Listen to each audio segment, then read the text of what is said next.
Hi guys, I'm Kasha. Welcome to the channel and welcome as always to our coffee times. So today I decided that I would like to give you some book recommendations when it comes to short horror books. The reason being is I actually wanted to do this video at the beginning of the year because we all love to participate in 24-hour readathons, 48-hour readathons, sometimes even month-long readathons, and we're all looking for the perfect short bingeable book that is going to add one more book to our TBR pile, that it will be easy to get through, especially for readathons. So I just went through the last couple of years, all the list of my books that I have read, and I have picked some that were relatively short. So with that I mean under 300 pages, and that I thought would be good for any type of readathon. So here are some book recommendations of books that are short. It's coffee time. Before we jump to the list, I have around 10 books and a bonus entry for you guys. And so if you're new here and this is the first time that you're seeing me, this is the first time you're joining Coffee Times, please consider subscribing to the channel and also hit the notification bell before you leave if you like what you see. This list includes adult books, it includes middle grade and also YA books, so there's going to be something for everybody. And the first one that I would like to talk to you about is a YA book that is actually fairly easy to read and to binge for a readathon, and that is I Know What You Did Last Summer by Lois, Duncan. I believe if you're not familiar with the book, you're most probably familiar with the movie that got really popular back in the day. And basically the book is fairly similar to the film. You can see the differences if you've watched the movie, but I still had a good time with the book. I thought the book was a bit more serious, I guess, with the whole drama when it comes to our four main characters. So our main story follows four friends that one night while they were out in a car driving around and having fun, something happened, and that is something that they have kept as a secret. However, they're getting notes from somebody that appears to know what happened and is threatening them. So that is how the story starts. I really enjoyed both the book and the movie, even though they are quite different. But it is definitely a book that is easy to read for a readathon if you're looking for just a fun YA. The next book is another YA that is super easy to read, and I have not really heard many people talking about it, and that is Resurrection High by Brel and Jonathan Sullivan. And this book, I think I saw it on sale on Amazon and I picked it up without really knowing too much about it. Now, granted, this is a black comedy and it does touch a little bit more on the coming of age kind of drama and not so much on the horror, but I still enjoyed it. And our main character, Eric, his best friend is dead and he's having really a hard time because he has people that bully him, his mom ignores him, his dad is abusive, and he spends most of his days at the cemetery. So he's not your typical, teen. And I really enjoyed this book. It's also full of 90s references that were fantastic for me. So this was definitely a lot of fun to read if you love kind of coming of age stories with a little bit of spookiness to it.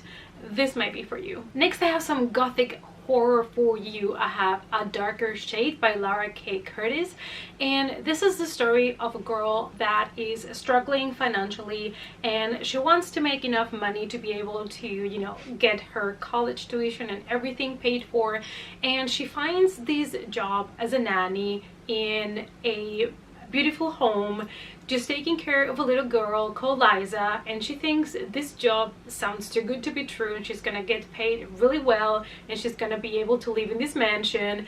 And as we all know with these stories, what sounds too good to be true, it normally is. So Liza, the girl, is not your typical girl, and she is kind of like this weird little girl, and she claims that she sees the ghosts of her deceased mother. So this was such a good atmospheric, haunted house, ghost story, you know, your typical really gothic tale. And I also don't hear many people talking about it. I came across this book thanks to NetGalley, and I was really surprised because I really enjoyed it. And I think if you love stories like Crimson Peak or Mama, you know, this kind of creepiness, you will definitely enjoy this book. The next one is another one that surprised me, and it is a middle grade, and it's called The Grave Digger by Rebecca Bishop.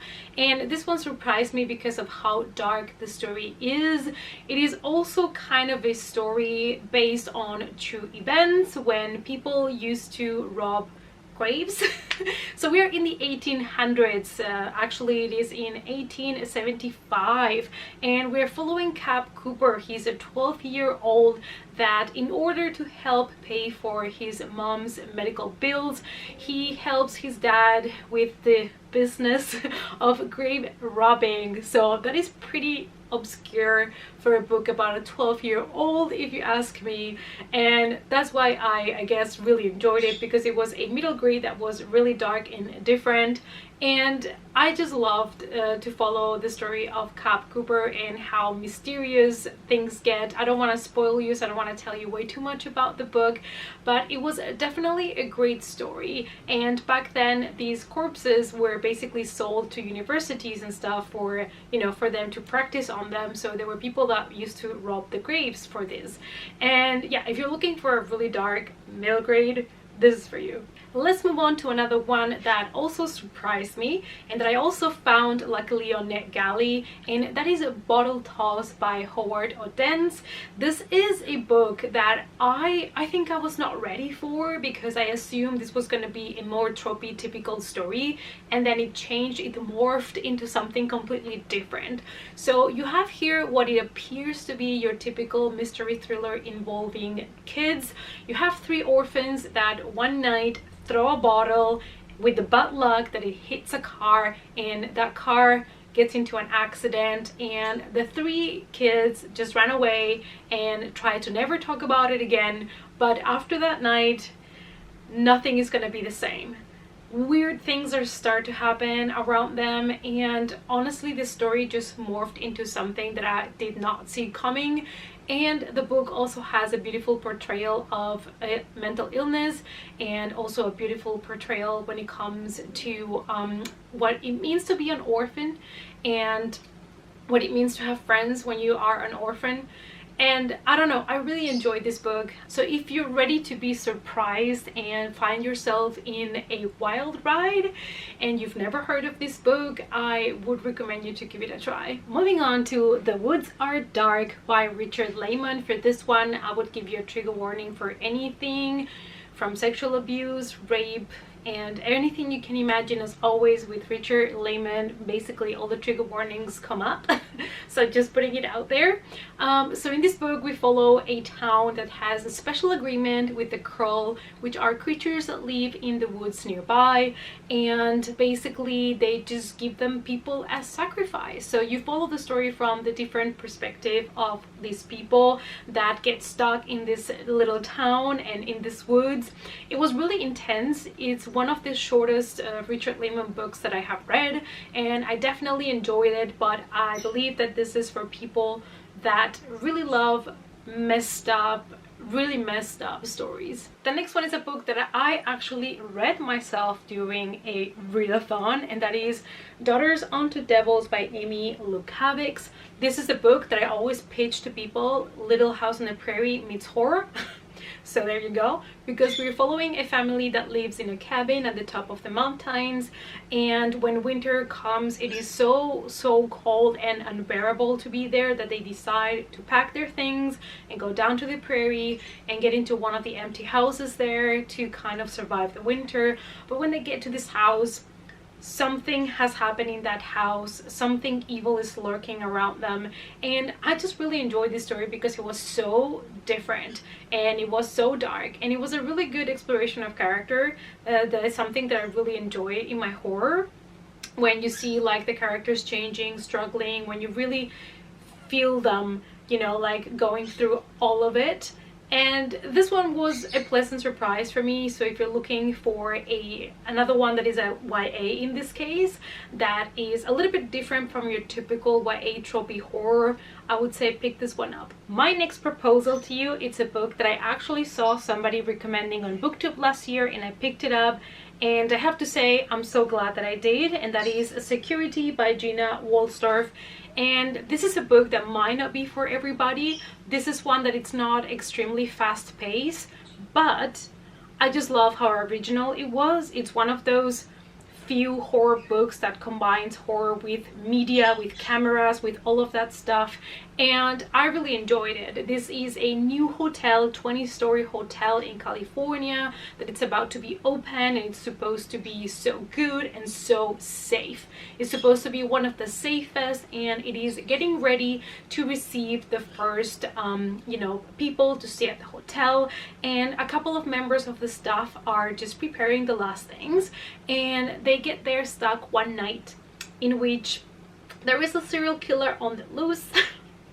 And they use the cameras throughout the whole book to depict the different scenarios, what's happening in every different room, in the elevator. So inside the book there is actually pieces of text that is a description of what the cameras would show to you if you would be like in the security room, and I thought that was just so genius and so awesome. And so I would like to recommend this book to you guys if you have not checked it out yet, and if you're looking for a book that is a little bit different. This was a little bit like Michael Myers Got Loose in a Hotel. I don't know, it was really great. I also wanted to recommend you guys a point horror book since I have started reading those, and I would like to recommend you Amnesia, and this is by Sinclair Smith. And this is a book that even if you're somebody that do not enjoy horror so much or are looking for a soft horror, I would say pick this one up, because this one did feel a little bit more like a thriller. We follow this girl that just woke up at the hospital and she doesn't remember what happened to her. She doesn't remember who she is, and when she looks at herself in the mirror, she doesn't even recognize her face.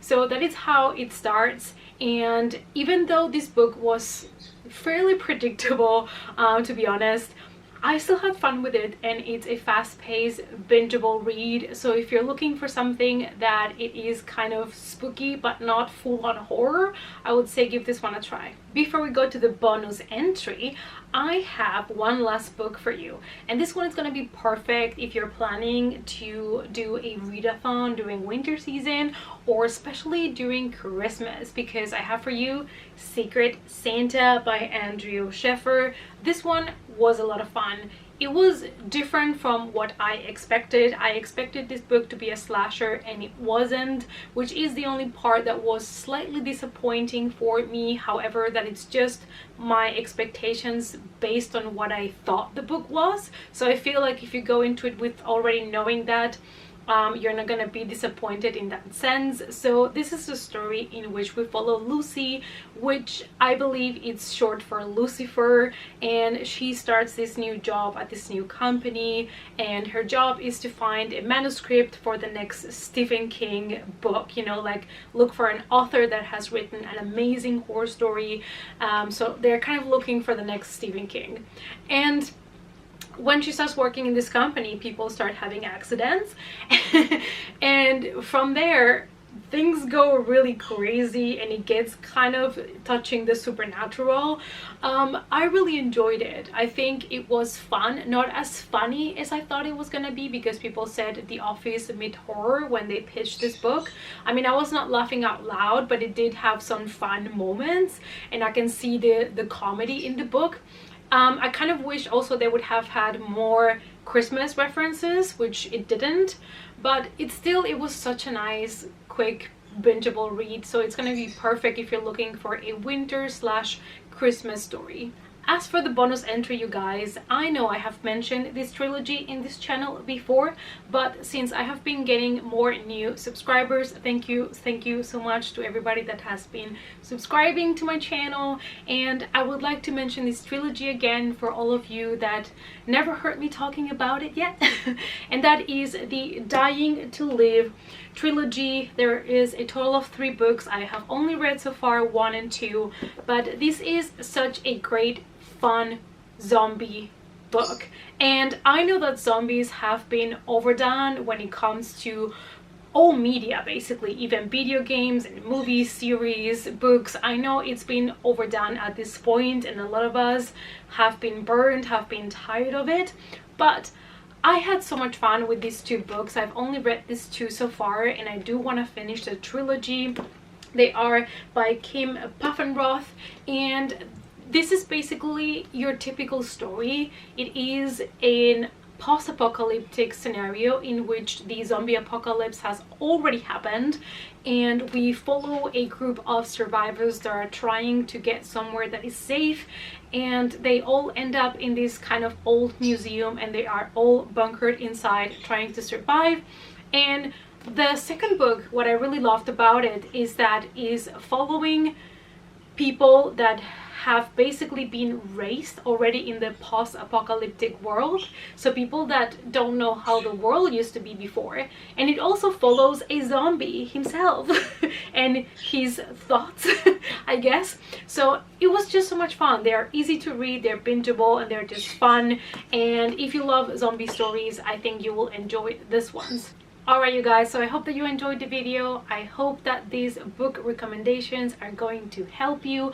I hope that you found something on this list that you might be interested in. Let me know down below if you have any other recommendations for me of short horror books that are perfect to binge during a readathon. And as always, thank you so much for watching, you guys. Please give the video a big thumbs up before you leave, and I hope to see you all in the next coffee time. Bye!